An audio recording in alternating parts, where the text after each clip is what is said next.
The Edifice Complex podcast is brought to you by DCM, the drawing specialists, Blue Rhythm commissioning software, and Sensor Suite, the future of intelligent buildings. Welcome to the Edifice Complex, the property design and development podcast. Let your hosts Adam Muggleton and Robert Bean keep you up with who is innovating and doing great work, perspective on the adjacent possible, and challenges to the status quo.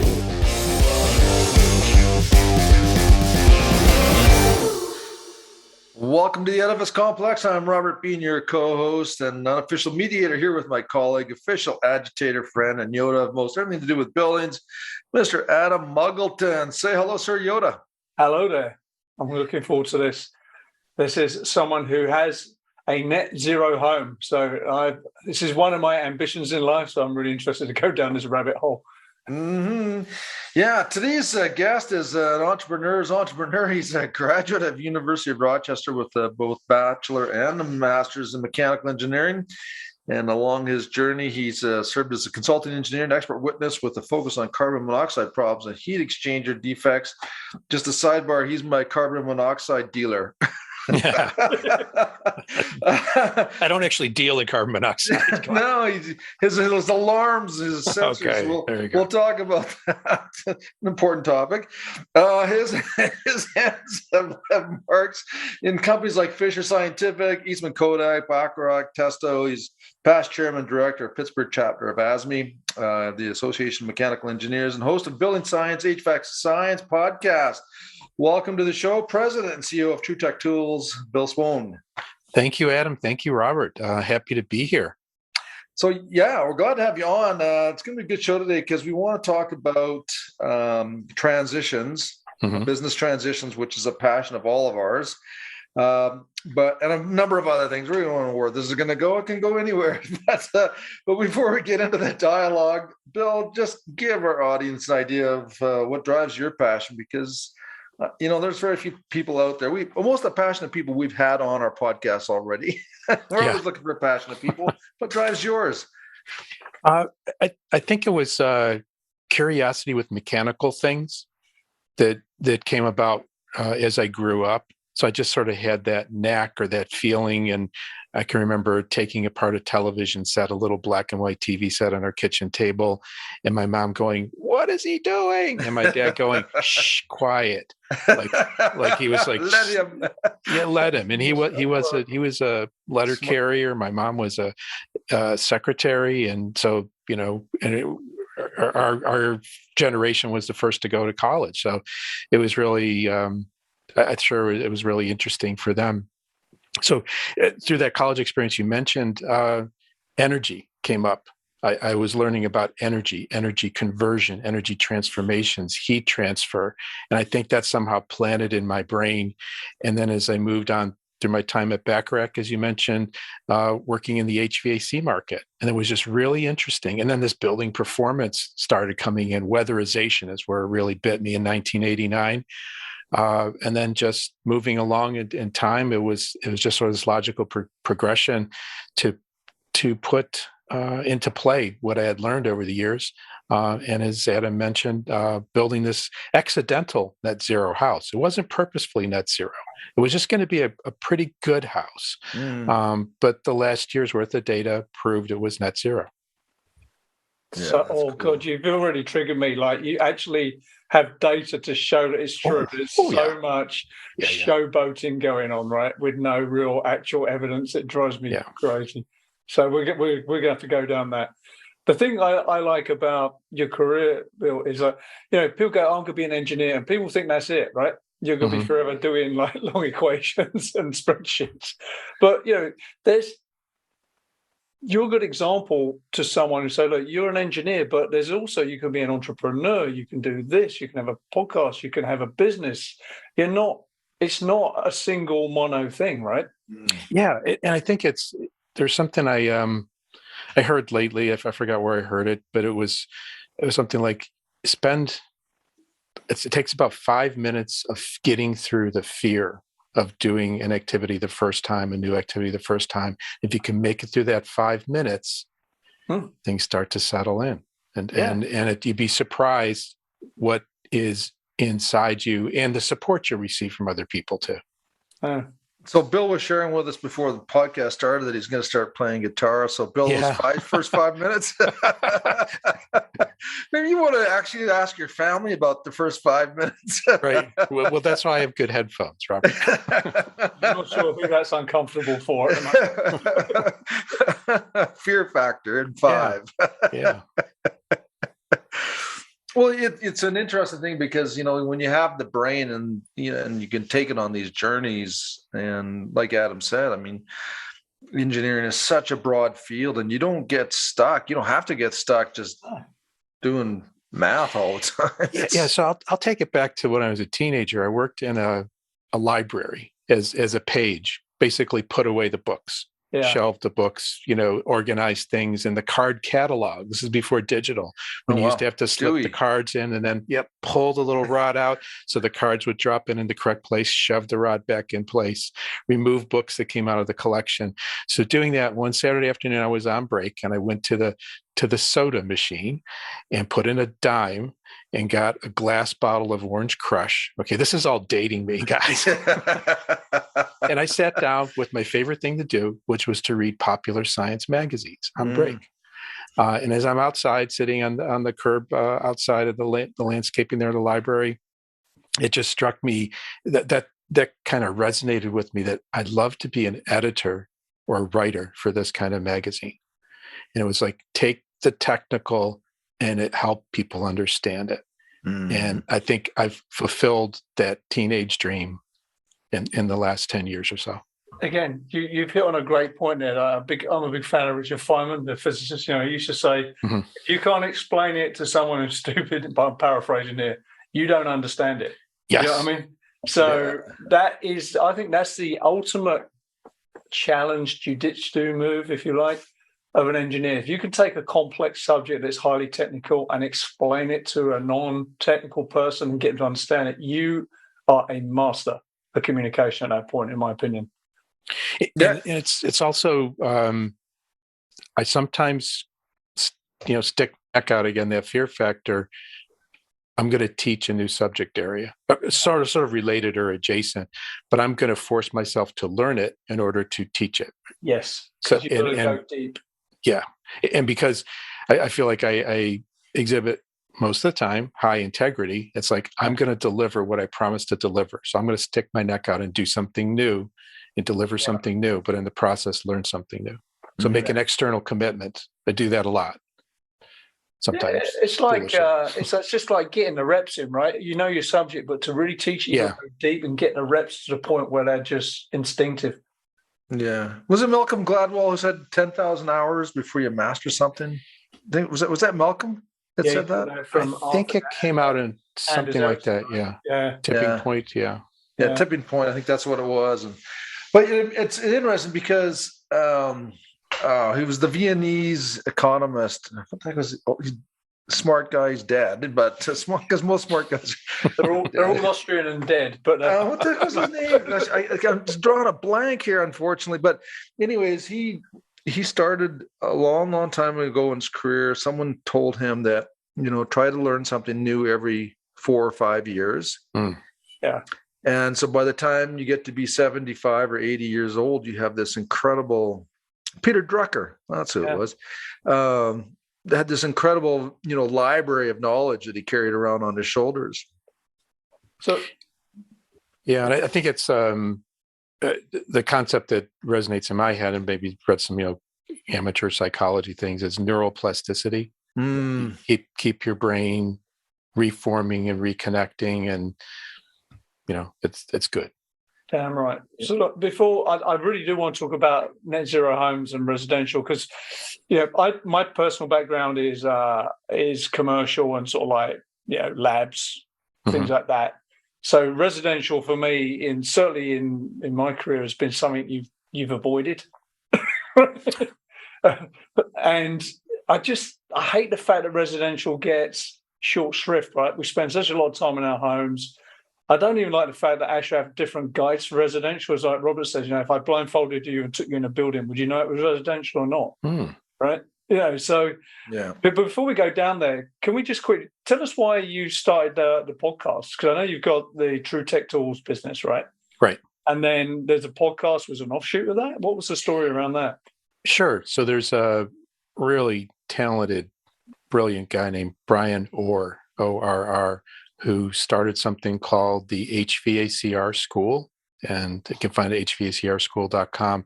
And it's grown into just a kind of like a tribe, but it's an open tribe of learning for HVAC. And he had a podcast going from 2015 or so.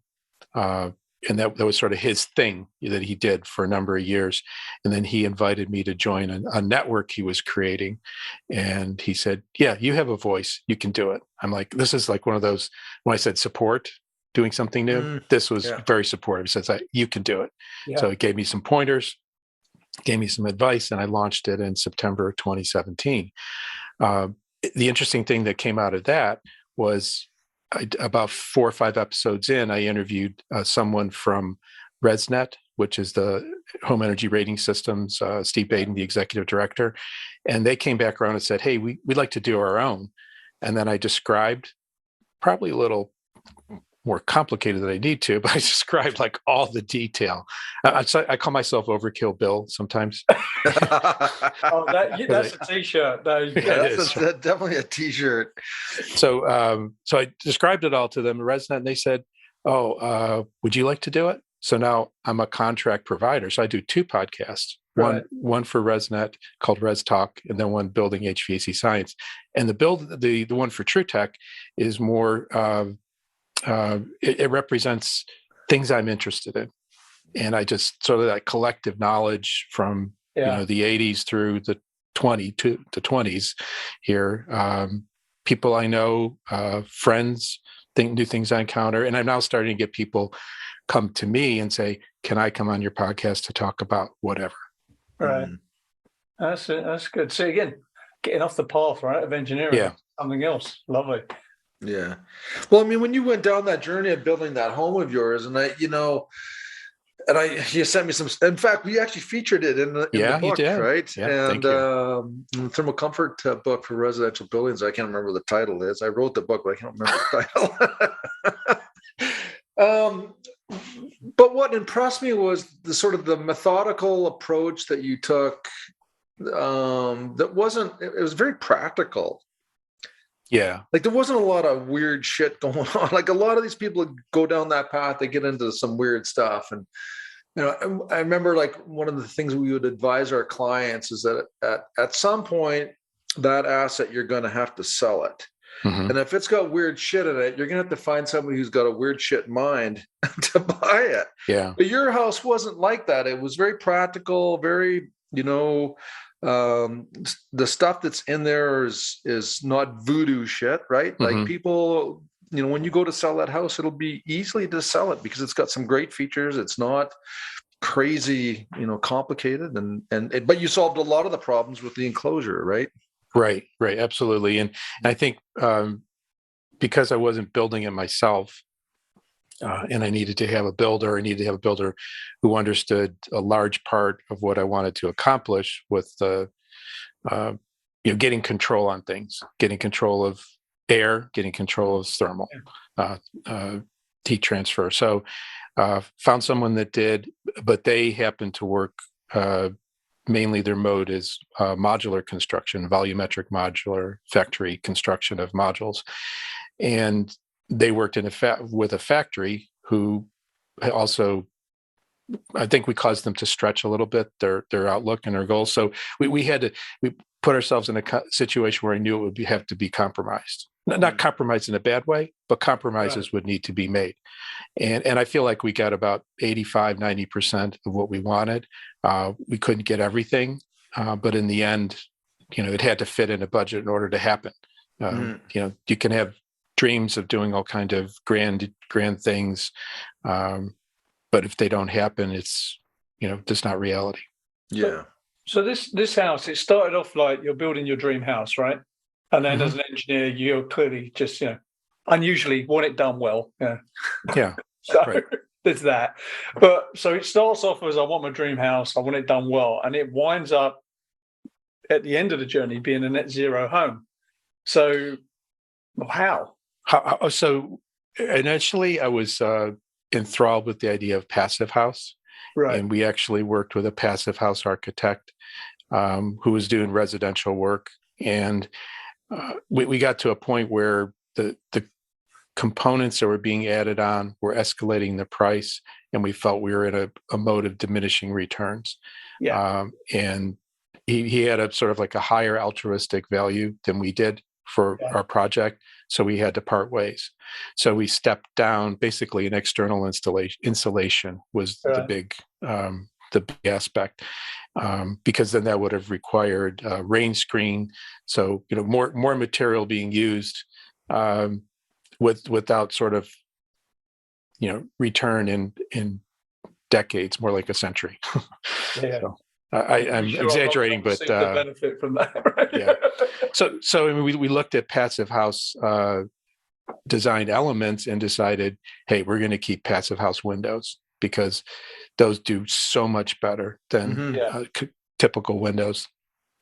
We would keep external shading and benefiting from the sun. And also managing the sun, put it that way, so that we get a lot of passive effect. So free energy, if you will, and moderation of that free energy in the summertime. Did you have control over how you could orient the house on the plot? Yeah, we're lucky. We had we bought a 3-acre plot, and sort of the long axis of the land was going east-west. So it was an ideal location to have a large south face. And you talk about data. So I do this every time I have a conversation. I'll make little notes like, oh, I should know that.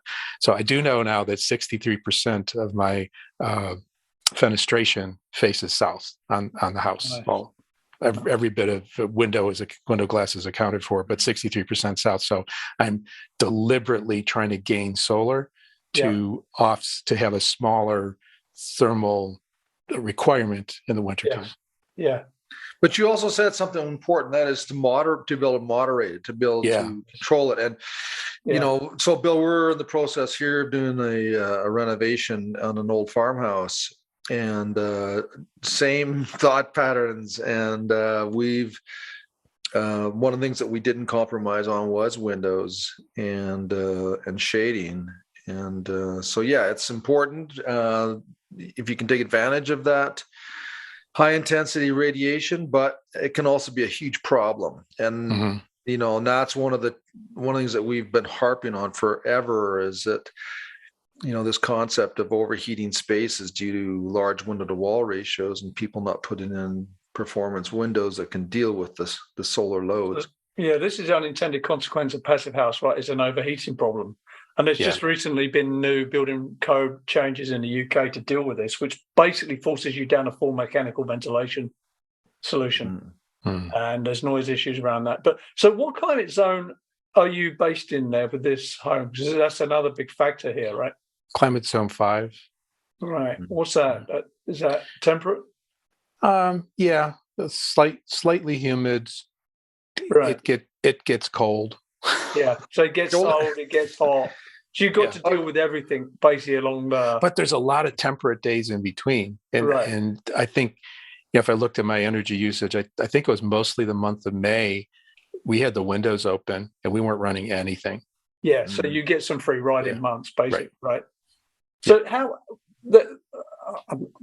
So for the listeners, it is my ambition to have my dream house built that actually performs well. So I'm basically using this interview to pick Bill's brains here. So what facade and enclosure did you wind up with then? So what sort of standard? Was it triple glazed, high performance windows, presumably, right? Yeah, they're passive certified windows. But we found a local vendor because the passive house, I think it was the North American Passive House Expo, came to Pittsburgh. Right. And a local vendor who was in that business was at a booth, and I had a booth there next to ours, and we met them. We had no idea they existed, and now our builder uses them on certain projects, but so it was sort of underrepresented. But yeah, triple glazed, argon filled.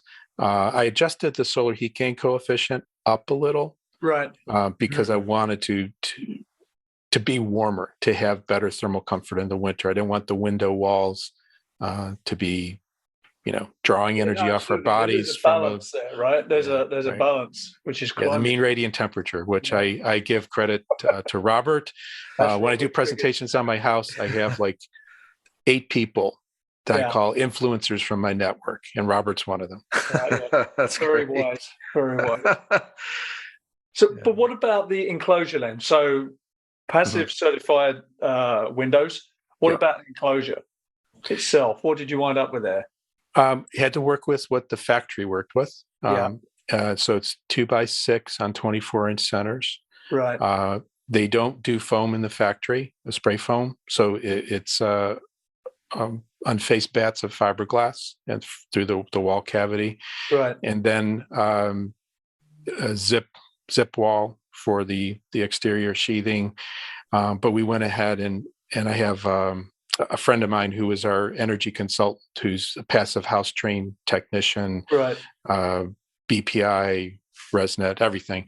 And he advised that they cover each nail on the zip wall, each fastener head on the zip wall with a sealant. And that was that level of detail. That is wow. Yeah. So the factory's like, what? I'm like, no, please. And they did. There's one intended benefit, which was just a little bit more air sealing. The unintended benefit was if moisture gets in there, there's a better chance that it will not cause expansion of the OSB material underlying. And then 1.5 inches of neopore, which is a extruded polystyrene. I think it's graphite impregnated. But 1.5 inches was very deliberate so that we could use 2-inch siding nails and put on vinyl siding on the outside, the exterior, and not have to put a rain screen on for additional support for the siding. So we went as far as we could. We didn't go to 2-inch to gain a little bit more reduction of thermal bridging, but went with just 1.5 inches. And then the little hack with the siding was to pick to go with max runs 25-foot lengths. And then most of the sort of the continuous surfaces on the outside of the house were less than 25. Right. So this looks very seamless. It doesn't look so much like siding, even from a close distance. So from a construction methodology point of view, was that all built on site or was it modular and brought to site? Everything, the siding was put on site. Right. But everything else was done in the factory. Yeah, so you're just bringing panels in, right? Not panels, it's full volumetric modular boxes. Yeah, so they were about 14 wide, 64 feet long, about 11.5 tall, 4 boxes, about that size. Cool, that's good, because then you get the quality control on the construction, because the big issue is quality control, right? And then how the windows meet the exterior, how the roof meets the exterior. That's where all the problems, that's where 80% of the problems lie. And I remember when we first got to walk through after they set the modules, the 2 modules on the first floor, they touched on one end. 64 feet later, there was a 3/8 inch gap. That was it. Wow. Yeah. And we got really good alignment of the doorways, because some of the doorways are along what's called the marriage wall in between the modules. Did you do any infiltration, exfiltration testing? Afterwards, yeah. But not before. Impossible before, because there's so many open spaces. Yeah. So what sort of performance did you achieve? Did it meet your expectation? Our goal was to hit 1 ACH 50. Right. And we're about 1.1. Well, so, not bad. Yeah. Yeah, and that's without using aero barrier. That's just pure caulking, vapor barrier. Yeah. Right, because like aero barrier would have been difficult, because like coming from the factory, the kitchen cabinets are in place, the toilets are in place, the tiles in place, the flooring's in place, the paint's up, the windows are in. So you would have had to mask all that again. Yeah. So the reason why I asked that is because in this renovation, that's exactly what we ended up doing. Basically, it was an asbestos crew that came in and sealed up everything. You come in before the spray, and the floor is covered, the cabinets are covered, everything is sealed up. But we took that house without the windows in, without the pot lights in, or the pucks, without baseboard trim in and seal, without flooring in. We took that house from a 460 square inch hole equivalent down to about 160. Wow. And so we'll do another test, because once all of the puck lights are in, everything's all sealed up. So we're hoping to get it, down. If we can get this house down to like a 2 ACH or 1.8 ACH 50, we'll be happy. Because it started out like, well, think about a 460 square inch equivalent hole. That's a massive hole, right? It is. So there's a great sort of contrast there between a new build where you've got a lot of control over quality and detail, and an existing build, right? So they're both big achievements, right? Because you're taking it from something like, Robert, you took it from something here which was horrible to something that's way better, right? And then to get to the level where you are, Bill, you've got to have that controlled construction environment from the get-go. Right? Yeah. And that's what people miss. It's the quality of construction is a massive factor here in building performance. It really doesn't get spoken about very much. No, that's right. Yeah, and one of the things you talked about in terms of external insulation, what is your design temperature, outdoor design temperature, wintertime? Do you know? It's I think it's 9 Fahrenheit. Okay. What's that in English? What's that in centigrade? Well, all I know is like we did a whole bunch of FEA studies back like 10, 12 years ago, looking at external insulation and 2x4, 2x6 construction with zero external insulation, and then going up in 1 inch increments up to 4 inch. And so in our study was done at minus 40 degrees Fahrenheit, which is the same as minus 40, right? And I think it's John Straub or Joe Stiebrick used to say minus 40 FC freaking cold. It's the same. Everyone can agree that is effing cold. That's cold. So when you said it's cold, like that's relative. Like we don't take the umbrellas out of our drink till like minus 22 or something like that. And again, that is a challenge in Canada, right? Trying to do a high performance or passive house in Canada is difficult because you're going from minus 40 to plus 40 in some areas, right? Yeah, for sure. And it's So what we found in the studies was that once you got into the sort of the 2 inch at minus 40, 2 to 3 inch, that the difference between a 2x6 and a 2x4 wall started to disappear. Right.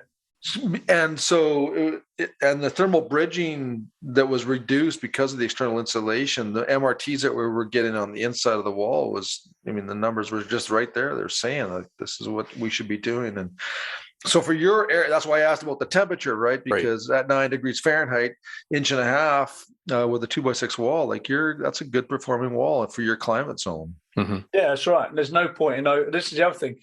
Anything more is overdoing it. It's overbuilding, right? There's a sweet spot that you got to find, and that you need engineering skills and knowledge to get to that, right? It's not just a rule of thumb situation. Yeah, it's a pretty good house. I don't know if you heard of that concept. Yeah. So there's actually a book coming out that's starting to ship now called Pretty Good House by Mike Maines and Company out of Maine. Okay. I like that. Pretty Good House. Yeah, it's a PGH. There's actually a website, and there's like a 20-point checklist. Right. To get you thinking in that direction. Yeah. I think it was guys from Green Building Advisor were talking a lot about the Pretty Good House. I think Martin and his followers. And everyone the few people I know that have done what you've done, Bill, one of the things they notice is how quiet it is in their house. Yeah. It's actually sealed. Did you find that? Yeah, it is. It's sometimes startling when like a package delivery person comes up to the front door. Yeah. Where Where'd you come from? So just to geek out a bit more before we go meta with the industry. So obviously, buildings and systems, and the facade is the most consequential. So you've optimized facade. What was the roofing solution while we're on facade? It's R40, right? I think, but it was bats from the factory and then blown in once the modules were assembled. Well, and then felt roof on top. Yeah, basically a standard construction roof. Right. So just a well insulated standard roof, pretty much. Yeah. With proper ventilation around it. Right. Correct. Okay, cool. So I'm from the UK. Wooden roofs are for dog houses where I come from. So I'm still not over the fact that people have wooden roofs here. Okay. On your multi-million-dollar house, right? Yeah, right. Hey, welcome to Canada. It's a multi-million-dollar house. It's made of wood. It's just like the same house standard that your dog used to live in London. But the point is, even with materials like that, you can achieve a high-performance house, right? This is the point. Right. It's attention to detail. There's so much of it. Yeah. So geeking out a little bit further then. So you've optimized like roof, facade, exterior. You've used shading tricks. You've positioned it optimally, sort of north, south, east, west, so it's optimal for that. So that's pretty much sort of all the biomimicry, sort of passive solutions you can deal. So how did you deal with the sort of ventilation issues and the heat and cooling issues? Sure. One more thing is we were very deliberate about, we have an asphalt driveway, right? But putting the asphalt driveway far away from the house. Yeah. So that accidental solar gain, or the gain coming off of that. Yeah, the heat island off that is right. So and we have a totally separate car garage. Yes. Where my electric vehicle will come next year. Will be in that garage, so we'll be all electric all the way across. But you want to talk about ventilation? Yeah. So this is this is a big topic at the moment. I'm going to the UK 2 weeks a month at the moment, and ventilation and overheating are big issues right now. Mm-hmm. Sure. So with the overheating aspect, we did, after we lived here for a few months, we moved in almost as winter set in 2020. And we had days when actually, like in December, it was 30 degrees Fahrenheit outside, and it was 80 inside from the solar gain in the windows because of the clear skies and the southern exposure. So we knew we had to get some kind of internal shading, which we got some motorized shades for the big windows in the great room and the other smaller south-facing windows. So that so we use that to moderate, and we'll also I think this is correct, in the nighttime in the summer, we'll lift the shades to take advantage of the night sky to draw heat out of that room. And again, you work with nature the most we can. Yeah, that's. Do you automate the shading on? No, I haven't yet. No, it's just a couple little push buttons that we have to do manually. Right. Yeah, people need to understand. I mean, and here in Calgary is a great example because, especially the last couple of days, we've been hitting 30 degrees C, which is hot for us here, and but it also gets down to 15 degrees C at night, and so. The whole design of window openings, the type of whether it's an awning type of opening, these type of things, it all matters. And in terms of, and so we can, as soon as the sun is just about down and we start to see a drop in the temperature, because it drops quite rapidly, within a couple of hours, we can have the inside of a home, down quite comfortably, and then over the nighttime just keep cooling it down just simply with natural ventilation. Sometimes you have to put in some fans to move some air in but not very often. And then in the morning we basically button up the houses, like close all the windows down and just basically ventilation for bathroom exhaust or whatever is necessary, and then let the house coast for the most of the day, and you can be comfortable without air conditioning. And even in those times and moments where it does get warm, just by elevating airspeed, ceiling fans, that type of stuff, you can deal with the thermal comfort issues. So right. this concept of air conditioning has served humanity up until today. It no longer it no longer functions. Like, it doesn't serve us from a whole bunch of different reasons. It doesn't, from a sustainability point of view, from climate changes of consequence point of view, from energy. Like, it just doesn't make sense in a modern world. We know how to do it. And if you think about vernacular architecture going back thousands of years, those people knew about it then too. It just took us to become as smart as they were. Yeah. Rediscover lost arts. Exactly. Yeah. Someone told me that natural ventilation and wind towers were a new technology. Yeah.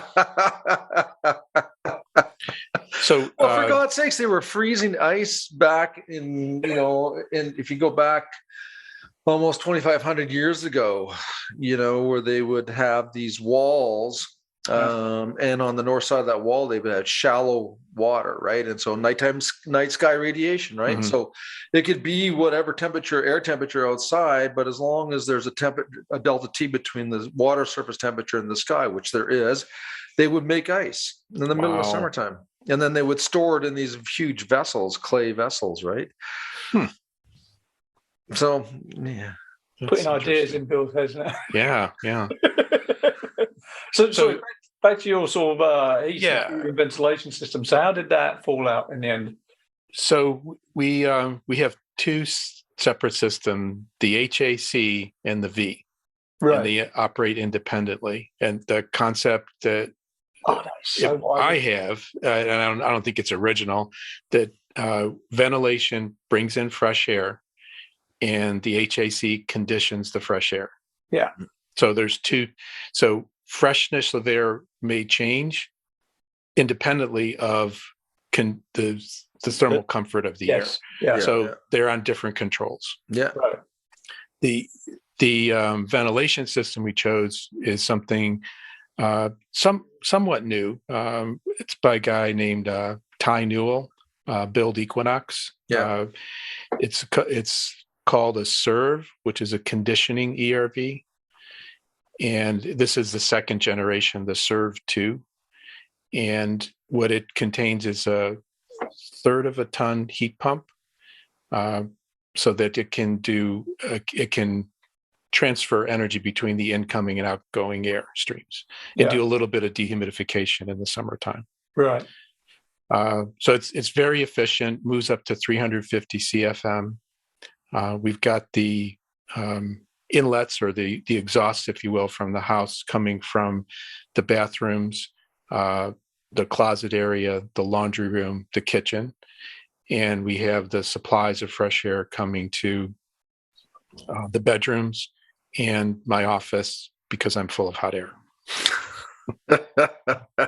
I need to be ventilated. Personally. So you're basically doing heat recovery and some sort of like sort of humidity control. So how humid do you get then? What's your worst sort of like humidity data? Outdoors, it can be 95% when it's raining or just after a rain, and the interesting thing is the controls in the SERV operate on two parameters for my control of ventilation. It's either CO2 or TVOCs. Right. And because it's a newer house, the TVOCs always seem to be up there. So I go with the CO2 number. Yeah. And I keep the aggregate number of CO2 reading below 800 ppm. Right. And then it will run.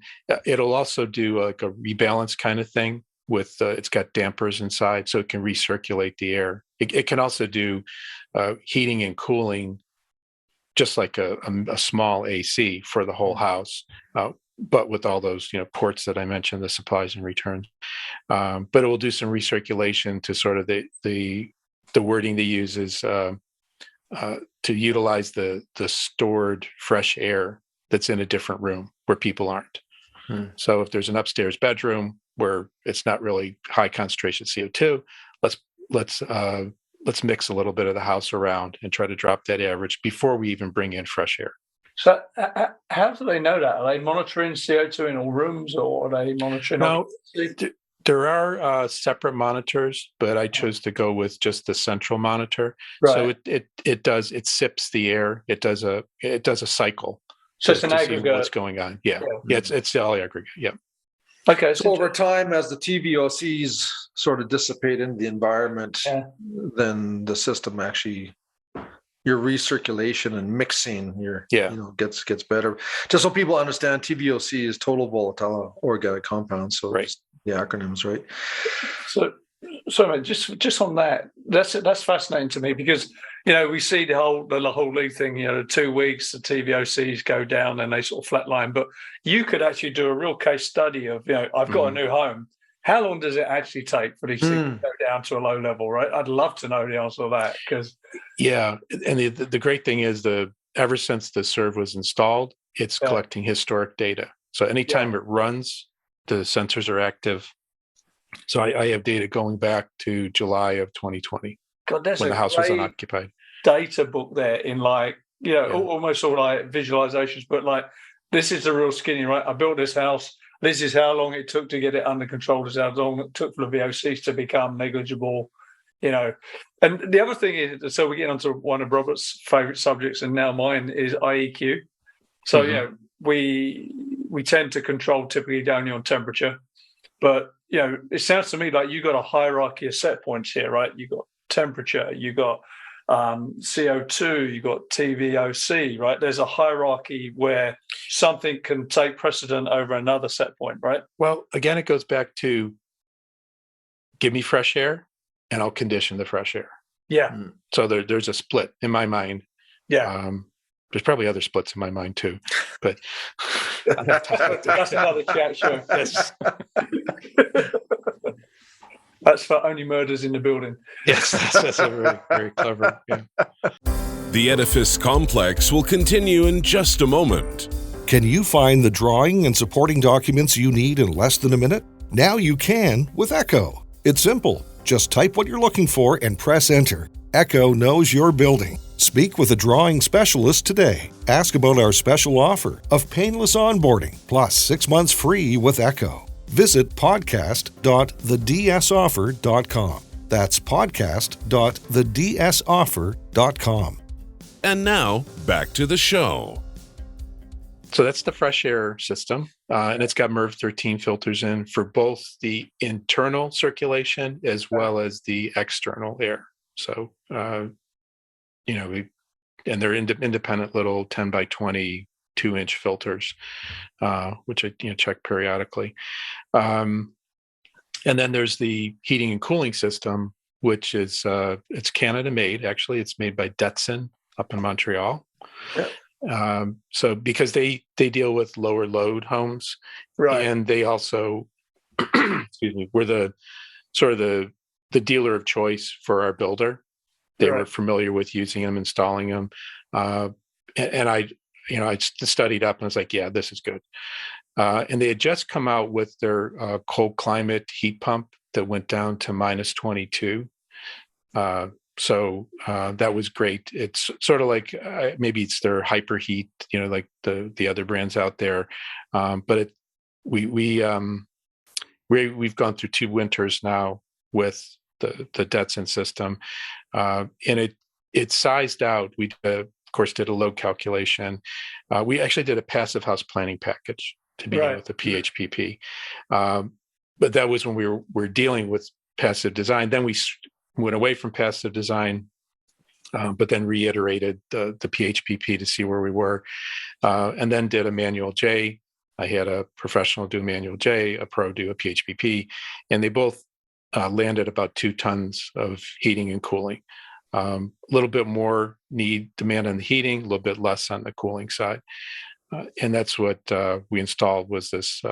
And I also felt like we also went, we played it safe and have 10 kilowatt resistance backup strips, which is actually 3 tons of heating. I was going to say, so I was going to ask you the margin of safety, and that's it, right? Yeah, I mean, so we're totally backed up with resistance. Yeah. The interesting thing was we had a failure in the first winter use of the heat pump. Basically, when the reversing valve kicked in, it was a failure, loss of charge. And I only detected it because I had just installed an electrical monitor, and I saw really unexpected high electrical usage. And it was because the resistance was on. We discovered that, got it repaired, got the system charged up again, and then switched off the resistance. And since February of 2021, we've been running with heat pump only, and made it, through minus 10 degrees Fahrenheit nights, that kind of thing. Nice. People need to put that into perspective. So 2 tons, and what's this area of the home that's conditioning, right? It's 2,900 on the living, but we also condition the basement, which is another 1,600. So about 4,500 square feet. Yeah. Right. So that puts it into perspective. Yeah. The ratio there is typically, that's a pretty high ratio, 2,200 per ton. Yeah. Usually 500, 700, 1,000, maybe. Yeah. So that's an indication of the performance of the house, right? And the envelope you stuck in there. Wow. Yeah, and one of the landmines when people don't do the calculations, right, and they just size it on rules of thumb, and just how bad it can get, with oversized equipment, where that's not the case at all for yourself. So oversized equipment, you get on-off control, which is no control, and inefficient, and just the downsides are horrendous, and everyone has them in their homes, right? Yeah. Hey, one of the Bill, we could talk to you forever. Sorry, just trying my phone. But I want to talk to you a little bit about business. Sure. And business transitions and that kind of stuff. And I do want to mention one more IAQ topic, and then we can leave it. But it's radon. Right. Yeah. So we built with radon resistant construction, which was a passive system to draw from basically a French drain that's on the inside of the footer for the basement walls, foundation walls, under the slab, and it didn't take care of the job. So we had to add a radon fan. We were getting, and again, for perspective for listeners, the US EPA says 4 picocuries per liter or less. Forget about the measurement unit, but just 4 or less. We were running upwards of 18, 20, 30.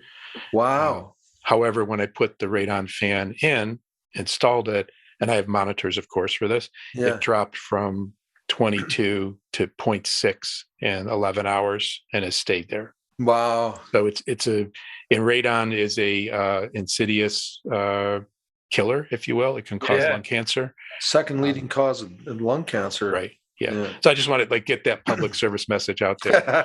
Be aware of radon detectors. We sell them. Other people sell them. They're really inexpensive. Even if you get the tests from the local big box or hardware store, pay attention to radon. You just never know. Your neighbor could have it. You could have it.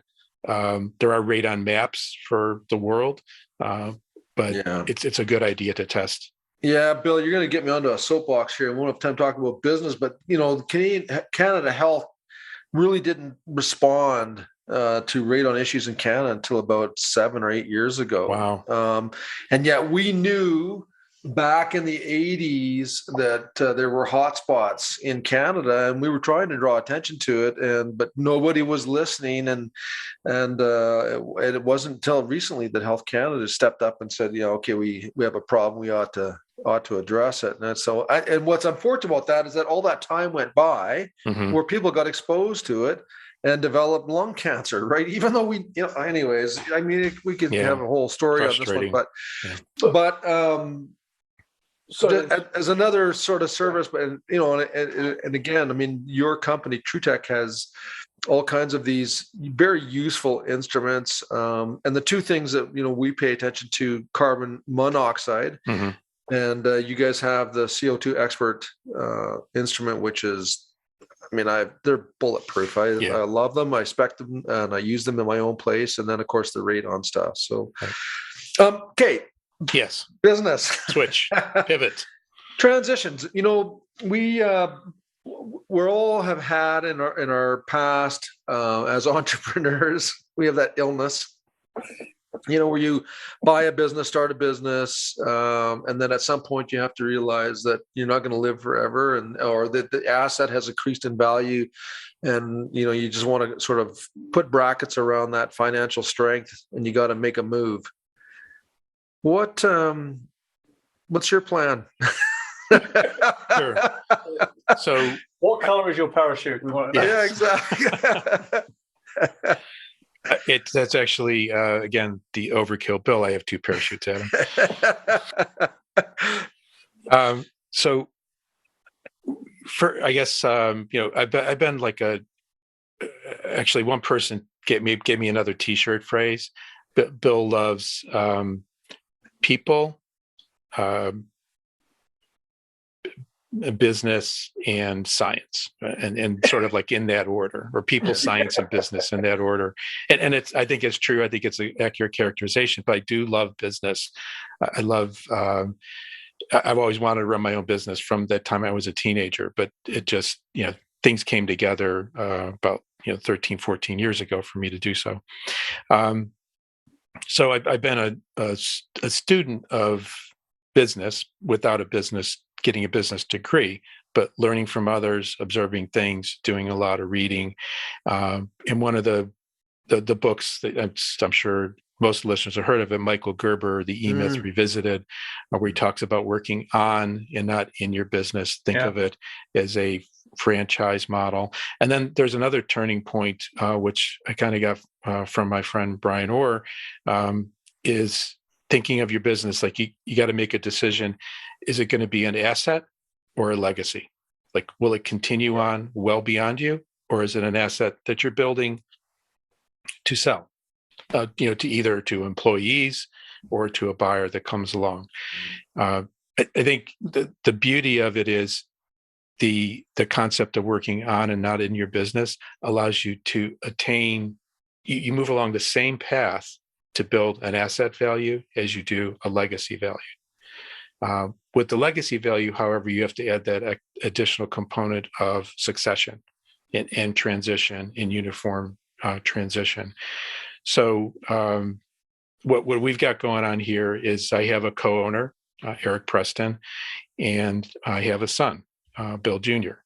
And we've talked it over, and then, this is okay to say in public because everybody in our company knows it. Everybody in our family knows it.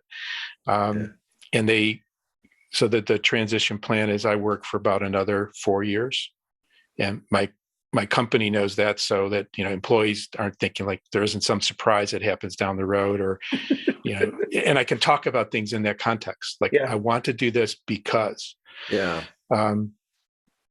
and then Eric would stay on for about another 5 years after that. He's a little bit younger than me. And then my son would take over after that. So that's the plan. Yeah. I mean, I love the thought process that goes into it, because in my circle of friends, there was a business that was owned by 3 people. One of them was the major shareholder. He had like 55 or 60% ownership, and the company did extremely well. It grew very, very fast, very, very profitable, and he ended up dying. And the other 2 shareholders didn't have the finances to buy out the shares at that value from the estate. And fortunately for that group, the deceased had a brother who was also very business savvy, and he kind of parachuted himself in and helped them make that transition so that the estate ended up with the value that the shares were worth, without putting a whole bunch of financial burden on the other 2 shareholders. And these are the types of things that you don't plan for, but they can happen. And I think in those cases, and in your case, and Adam, in your case as well, when the employees know that there's a transition plan in place, there's some stability and there's confidence in the organization. There's not a whole bunch of questions about what's going to happen, and not only in terms of those things that we anticipate, but also those things that if something like someone dies, because that's life, that's reality, shit happens. And when management and ownership have plans for that, then there's a lot of confidence that's in the hands of the employees. And one other thing we had to do, like we had first kind of sort of a short checklist, and there's also a local entrepreneurs group in Pittsburgh that's run by the University of Pittsburgh. We belong to it, and we got some consulting time from their family business as specialists. Had a meeting with us and talked about various topics and things to keep in mind, and one of them was insurance, the buyout insurance like you talked about.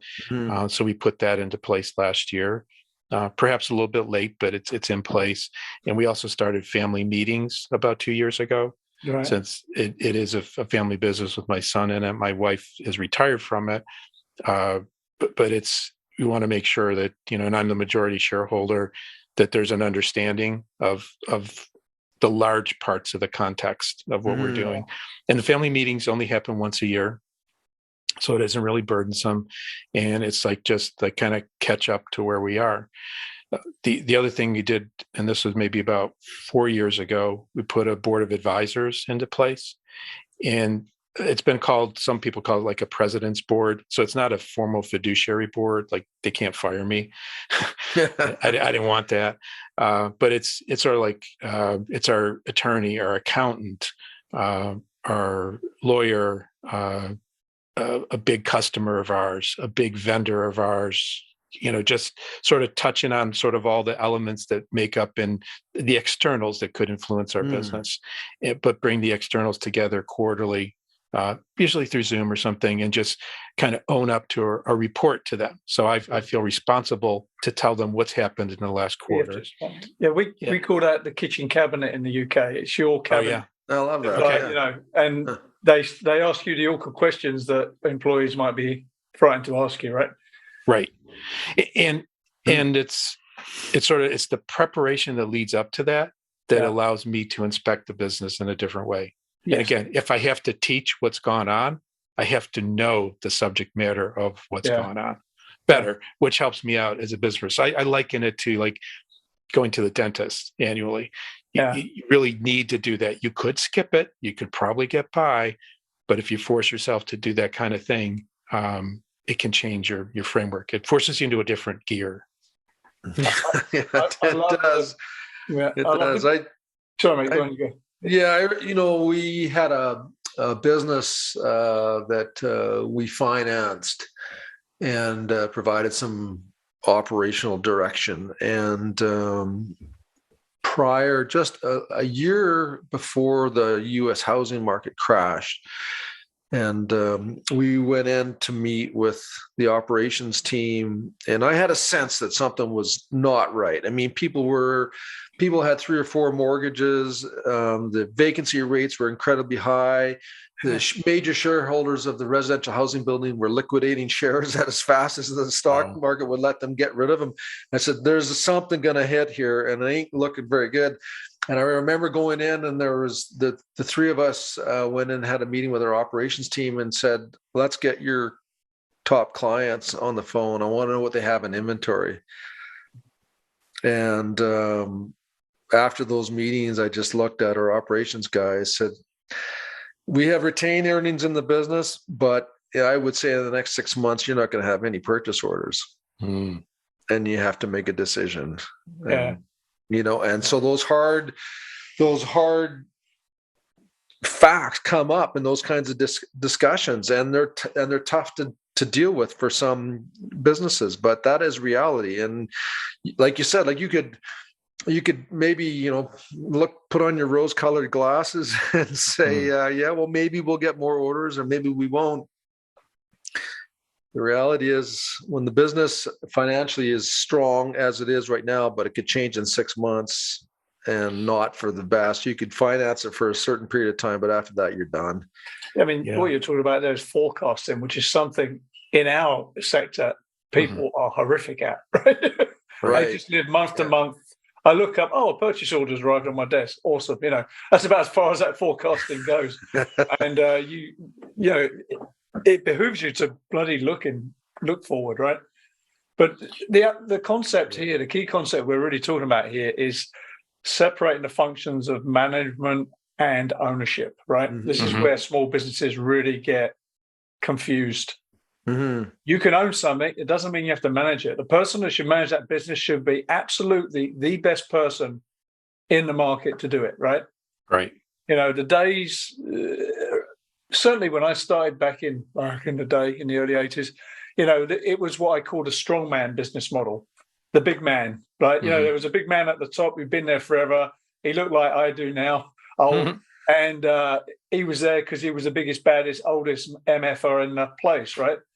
And but the problem with that was all the power was concentrated around them, the ownership, and if that person gets run over by a bus, everyone's got a problem, right? Yeah.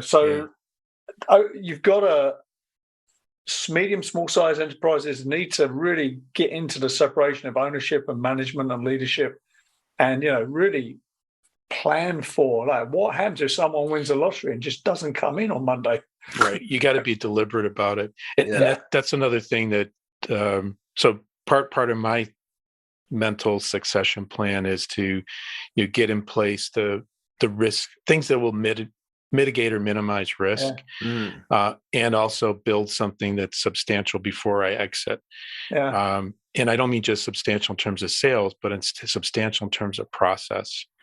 So we just started on the 6th of July, implementing a system called the Entrepreneurial Operating System. Right. It's EOS are the words. It's a system that's been developed over the last 20 years by the observations of a guy who's written a number of books on it, Gino Wickman. He's observed hundreds of businesses, and he looks for where they succeed, where they fail. And it's a total operating system. Our first session was to go in and to throw out the org chart, and then to have our leadership team as it existed in that room redefine the critical roles that we have as a business, but do it keep it simple always is hammered in with the system. 3 to 7 of anything, you get much more than that, and you can't work on it. You could park anything more, but keep it down to as minimal as you can. So we've started along that road, and I'm excuse me, I'm very, very excited where it could lead us. And it gets into things like even how to run a meeting, how to stick to an agenda. And it's got my leadership team now reading books on how to be better at this and getting us all on the same page. And I'm seeing a lot of enthusiasm and excitement. And I think we struck on it at the right time. And hopefully I'll listen to this podcast in 2 years and go, yes, and not no. But the key question for you, Bill, is, and this is a question that any owner manager has to go, can you go? Can you leave and just let it be? I think I can, because I'm going to become a rock guitarist. Actually, that is a big joking aside. To be able to walk away from something, you need to walk towards something else. Yes. Right. Yeah, that's very true. And that's something that's not missing. If you've been an owner manager working at a high intensity level most of your life, then all of a sudden that stops. That's where meltdowns and heart attacks happen, right?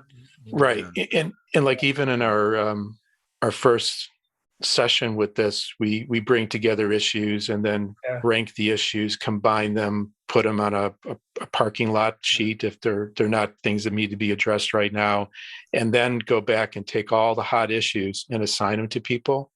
I had no assignments at the end of that. That's for me. That's a good meeting as far as I'm concerned. Yeah. There's a message there for you, Bill. Yeah, right. Best meeting ever. In fact, one of the people in the meeting said, Bill, all this happens. What are you going to do?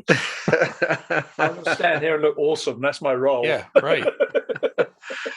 You mentioned the book, Michael Gerber and the Entrepreneurial Myth, E-Myth. And then, of course, he wrote a series of books after that. And right. For those that are listening to this podcast in the future, highly recommended book. And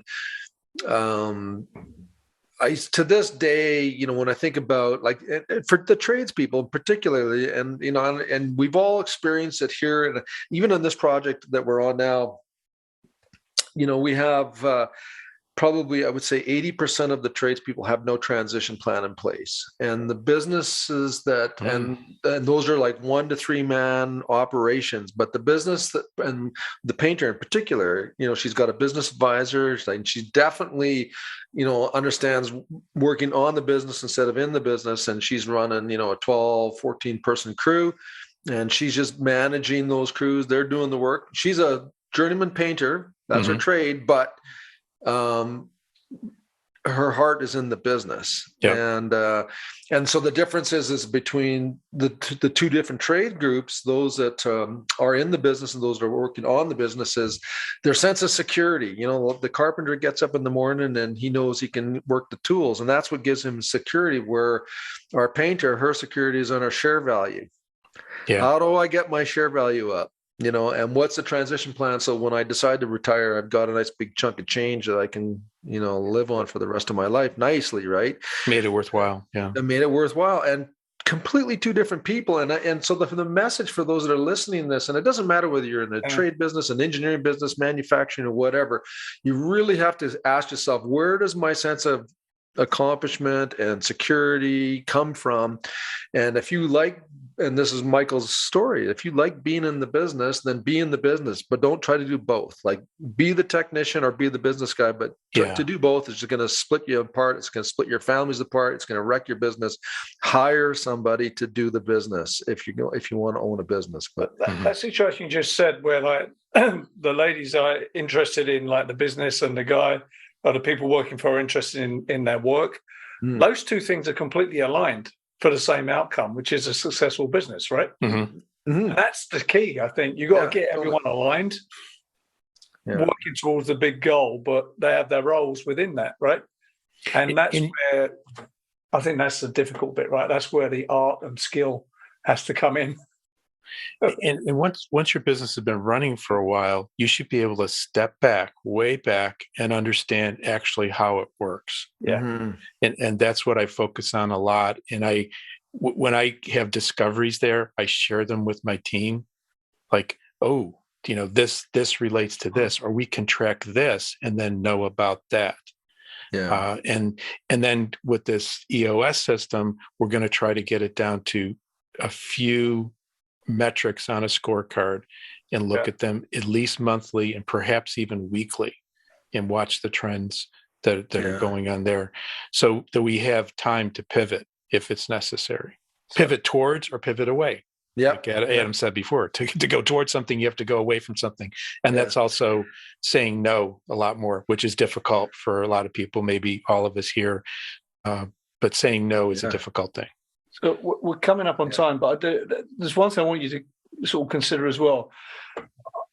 One thing that gets my gears grinding is the loss of knowledge that is leaving the business at the moment with all the baby boomers going. Yep. And the horrific state of college and university education in terms of preparing engineers and tradespeople. There is a real gap in the how-to, right? So, for example, I'm a graduate engineer. I started work at WSP. Do you know how hard it would be to get someone to tell you, sit down with you for half a day and show you exactly how to size a pump? They just throw that shit out. You say, you work it out. You got a degree, So there is a gap in the how-to.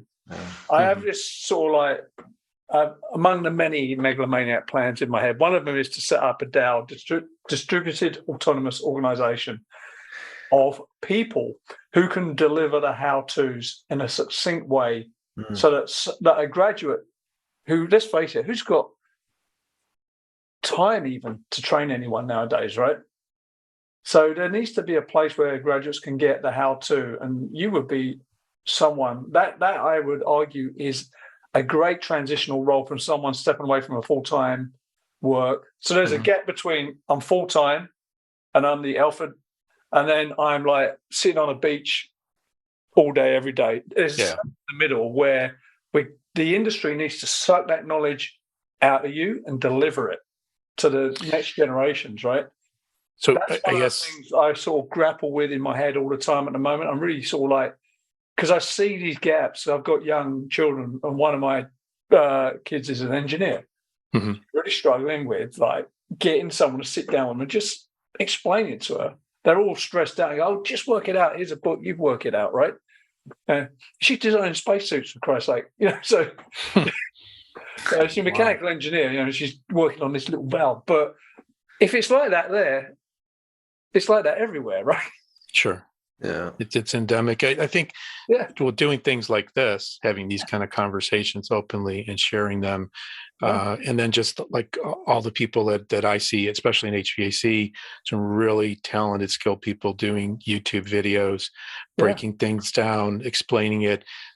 There's a handful of Facebook groups that are very welcoming to really basic questions.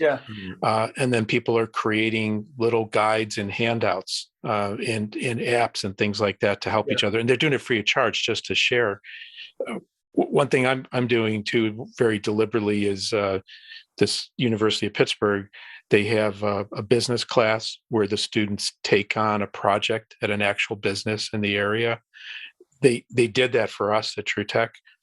I'm now volunteering to be a coach to students who are doing that for other businesses, and I'm going to learn a lot, and they're going to learn some things from my experience. So that's a great transition that I'm looking forward to as I starting to clear that path and that potential I could do. You're in a good spot at the moment. So look, we're coming up on time. We normally have just a couple of quick fire questions at the end to our guests. Okay. Right. So I'll go first because I've got to ask you, it's not a quick fire question. What was your final sort of construction cost on your net zero home, just to complete that circle? What did it come out over, like what you thought it would? What metrics? It came out a little bit above when they finished the design, and we had to sign the sheet that said this is called the hard card, which they call it for the factory, because they've got to start work. And they're going to order materials, and there's no going back, or there is going back, but with cost to make change orders. It came in about at budget. It was somewhat surprising. Like, we didn't know what we were doing when we got into this, but it came out at the total cost of the builder was $770K. That's not bad actually for the sort of And then we needed to land, the solar, the septic, and the well were all separate from that. So that's not bad actually. If I could get that for something, I'd buy that tomorrow. I'd write a check right now for that. You cannot get that where I live. Not at all. Wow. I agree. Well, congrats. So, Bill, there's so many questions I have for you. But I do want to sort of stick with the business, and as a parent that you are, if you were, addressing parents that had kids that showed even an inkling, delivering papers when they're kids, cutting lawns, painting fences, whatever, what advice would you have for those parents of kids who are showing entrepreneurial traits besides therapy? I guess dialogue ask them why it interests them.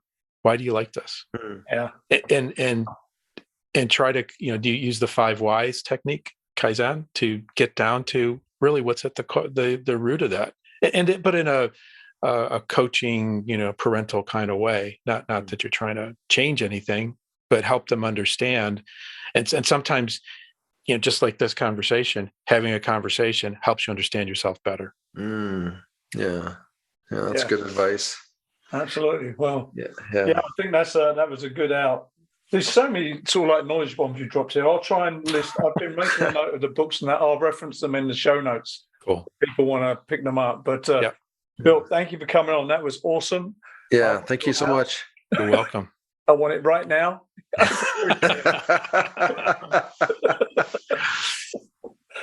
Great, mate. So thanks very much for coming on. And thank you very much for all you do. Okay, thank you. The Edifice Complex will continue in just a moment.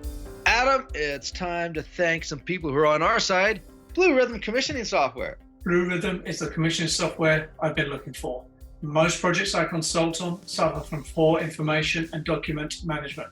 frankly, it's just chaos out there. Blue Rhythm removes this chaos.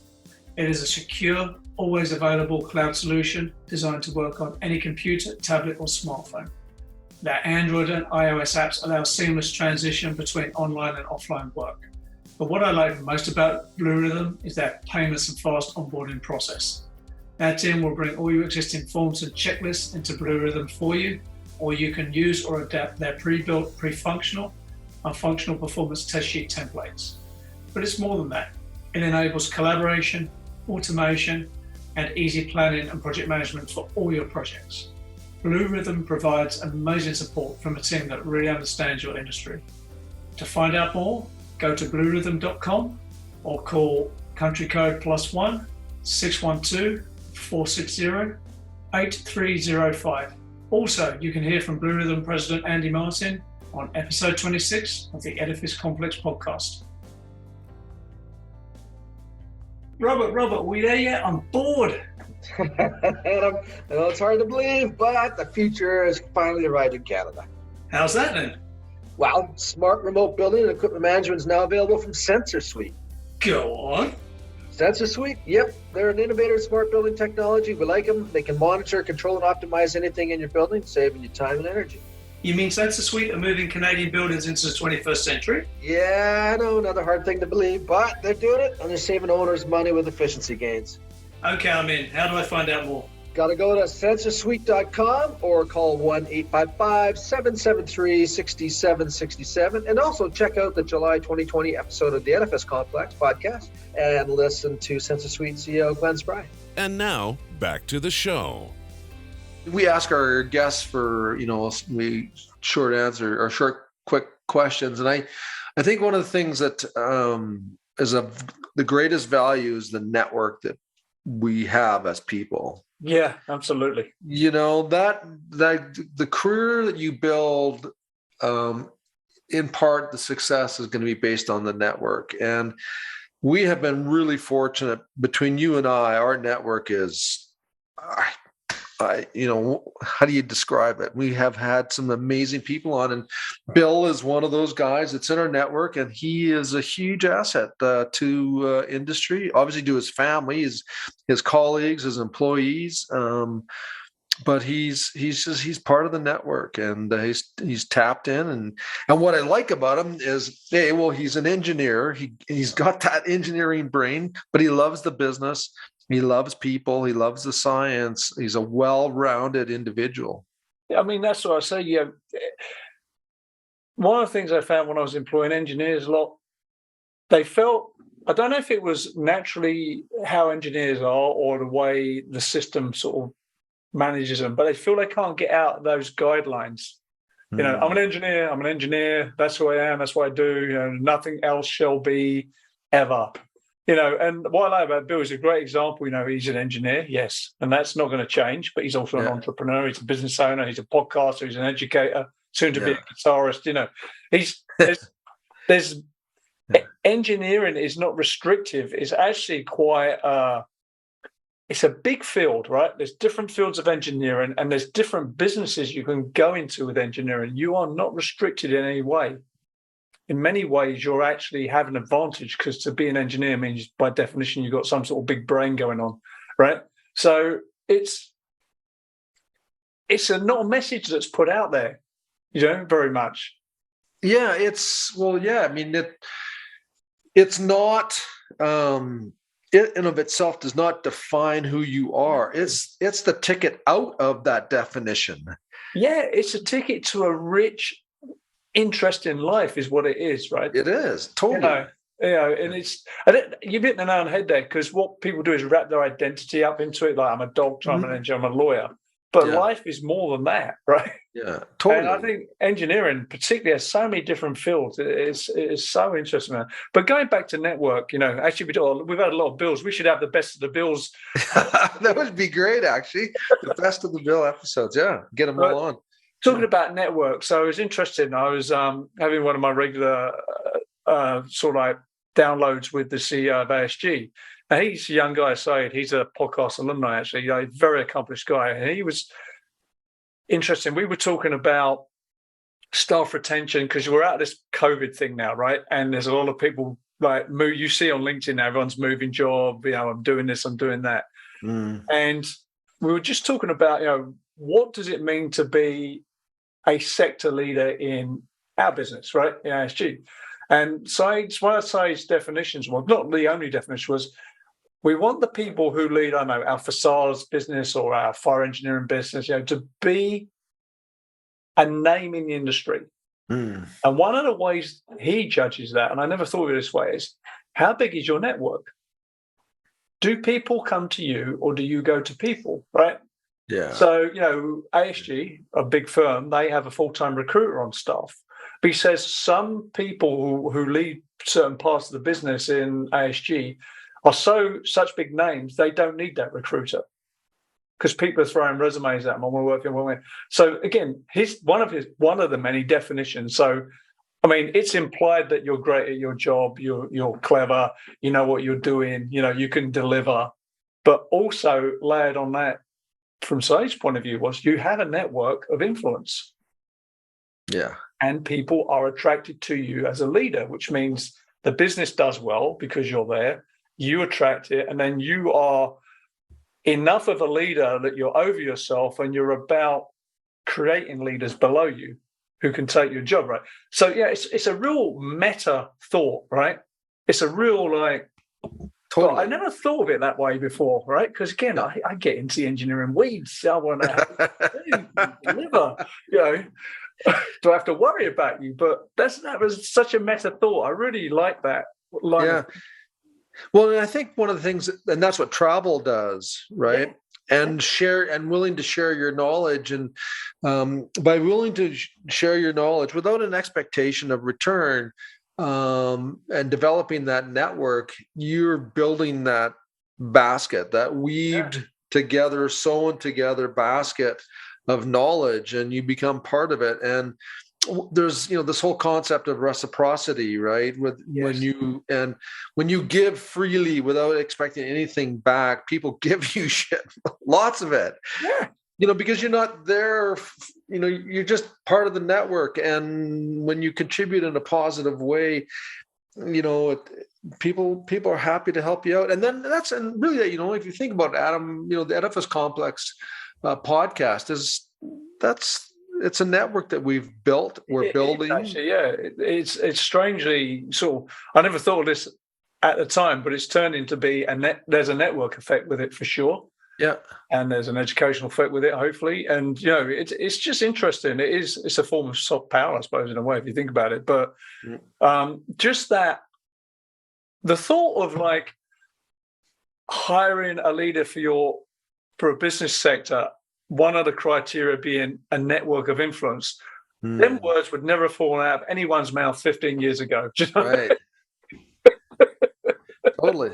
That is a new way of looking at it. It's a new way of thinking about it. Because the goal is, if you're leading a team or a business sector or a business, one of the questions you ask yourself is, how can I create careers that people come in and they are having such a good time and they are growing so well, they don't want to leave. You're creating this playing field for people where they can be as much as they want to be, right? It's okay, just if you want to be the person who comes in, does a job and goes home, that's fine, nothing wrong with that, but own it.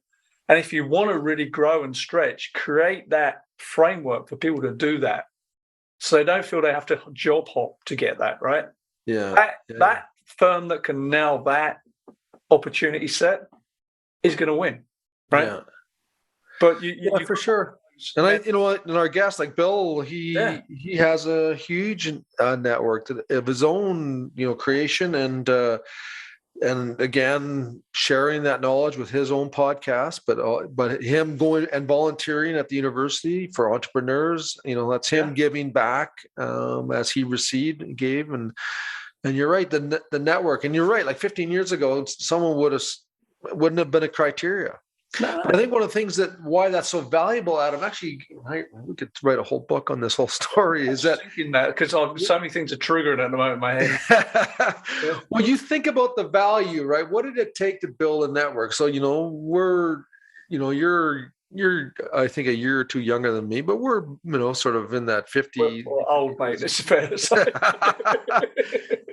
But how do you put a value on the network that you've created? And so when you bring somebody that's new into the business, let's just say they're 30, 35 years of age, if they have not at that point developed a network, well, that's a completely different individual than somebody who's the same age but has a network already started. Like he's got the ball rolling, or she's got the ball rolling, and just through their circle of influence that she has or he has, that they're building this mass. And it is mass. It is a form of energy, and it is when you get that's a good way of putting it. Yeah, actually, I'm thinking we use the word entrepreneur. We've been throwing that around in this episode. And there was a time sort of in the 80s where you were a professional like an engineer or a doctor or a lawyer, right? And I think back then professionals looked down on entrepreneurs. Oh, they're salesmen, they're hucksters. But society, or over time, these two things have merged, right? And there's a 50-50 Venn diagram there now, right? It's not... In the 80s, you could just be a lawyer and charge a rate, or an engineer and charge a rate. Now you can't. You've got to add more than just being an engineer. Yeah, you've got to provide insight, leadership. You've got to be entrepreneurial. You've got to sell your services. So this whole entrepreneur thing has really crashed into the professions. Mm-hmm. That's been a factor that is sort of underappreciated, I think, in terms of what's going on. Because entrepreneurship now, it ain't just good enough to be a great engineer anymore. Yeah. That is not enough, period. Right? Yeah. But it used to be plenty, right? So that's right. When the business only needed somebody's brain to crunch numbers, and come up with concepts. Nowadays, it's way more than that, and that's because of the connectivity that we have, the intellectual connectivity, that there's no boundaries to it. Yeah. But like connectivity, there's a fluidity to it. And those that are fluent in communication and developing that network, that's as strong as any skill set in terms of being able to crunch numbers or do design work. Yeah. And absolutely. When you can marry those two together, that's a pretty powerful combination. And we've seen that in many of our guests. There's no doubt about it, right? You look at or pretty much all the guests, there's a skill stack there, right? It's like engineer, entrepreneur, writer, or podcaster. Yeah, there's this layers on them, which make them the accomplished people they are, right? They haven't just said, I'm an engineer now. Phew, I'm good. That is the ultimate trap. You think, I've got here now. I can just kick back, and that is such a trap. A personal thinking trap, right? Yeah, it really is. Yeah. Okay, man. Well, God, this has been a pretty profound podcast. So I started out just zero home, and we're getting philosophical again. But that was good, man. So let's leave it there, because I'm really thinking about there's something there about entrepreneur. We maybe need a podcast about entrepreneurship in our business to think about that. Who might come on and do that? But if anyone knows anyone, message us. Yeah, for sure. Anyway, mate, that was a good one. Take care. All right, Adam. Always a pleasure again. Bye, man. Bye. You've been listening to the Edifice Complex podcast with Adam Muggleton and Robert Bean. To access show notes for this episode, visit edificecomplexpodcast.com. If you have enjoyed this podcast, please leave us a review on iTunes. See you next time.